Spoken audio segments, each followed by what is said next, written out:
Thanks for joining me for this stock up Saturday on my blog, rankamirecreation.blogspot.com.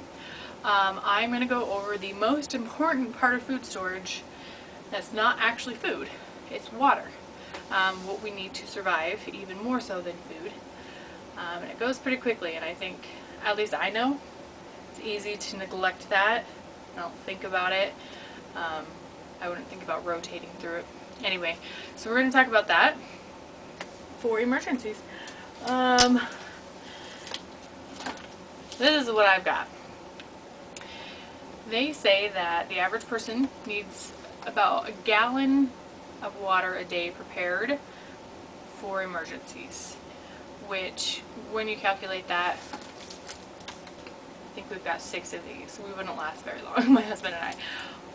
But we'll go into that a little bit more. They say about half gallon for drinking is what you need, and then a half gallon for dishes, laundry, bathing, that kind of stuff. So we get these guys, dollar store, Walmart for $1, really easy. You get smaller bottles if you want. This was cheaper to go this way. I figure in an emergency, you're going to go through that. I mean, that's just one day for us. Well, technically one day for each of us. Anyway, there are other methods that you can use. For example, if you want to do it yourself, you can definitely reuse these kind of bottles from pop. They say do not reuse from juice or from milk jugs. Milk jugs are a big no-no. They just degrade in quality. Bacteria can grow because of the proteins and stuff. Just don't do it. Okay. If you are doing your own water, like in the pop bottle, technically, as long as it's from the tap, you don't have to put chlorine or other purifiers in it because it's chlorinated water already. Rotation, I don't know. There's not a technical date that I could ever find. Maybe once a year just go through and empty out your water bottle or fill them back up. They can get kind of stale. Basically, if you do need to drink them, running it back and forth between some glasses helps aerate it, get some air in there, and it'll taste a little more normal. As for non-bottled sources in a really emergency, you can go to your hot water heater, your toilet tank, not the bowl, supposedly water beds, swimming pools. Some of those, especially like the water beds, they can leach chemicals from the plastic, so those wouldn't be so great for consuming.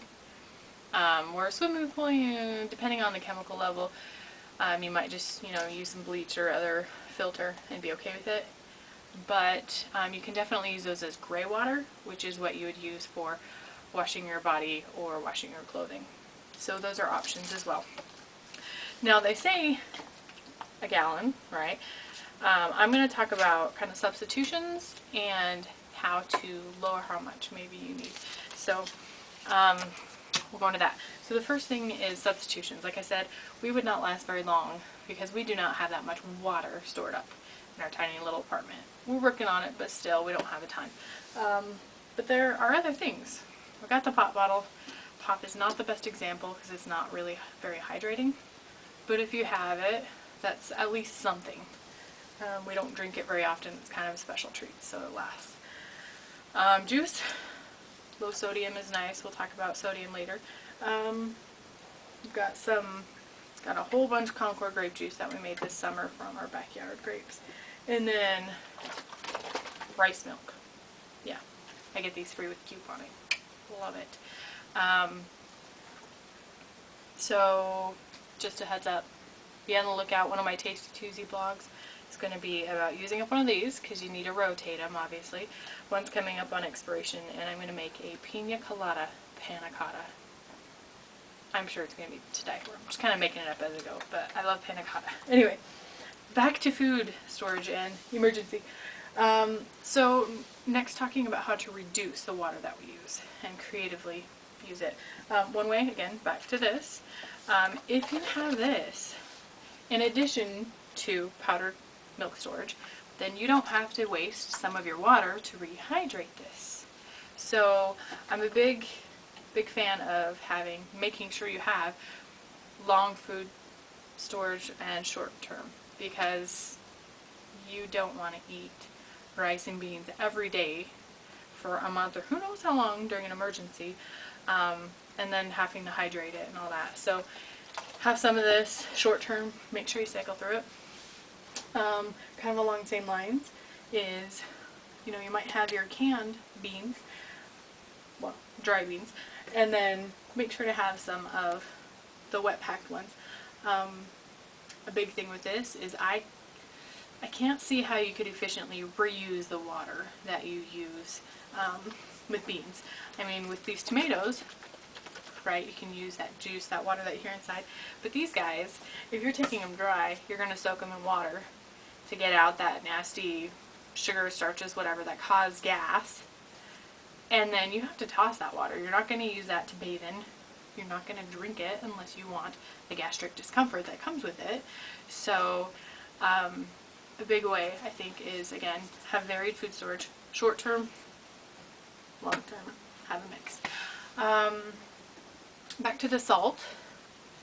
Obviously, when you eat or drink salty things, you crave more water. So limit how much salt you have in your food storage.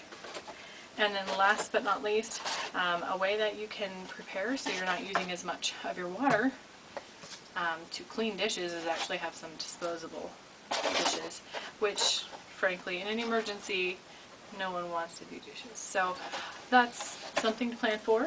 I hope you found it useful. I think I forgot to mention rain barrels back when we were talking about alternate places to get water. I'm excited to do that when we get our own place. Right now we're in a rental, it's not so conducive to that, but think about it. It is absolutely necessary, and hopefully this gave you a couple tips. Something to think about. Go inventory your food storage, see, especially if you're a beginner, kind of like me, see what you can do to make it work a little better.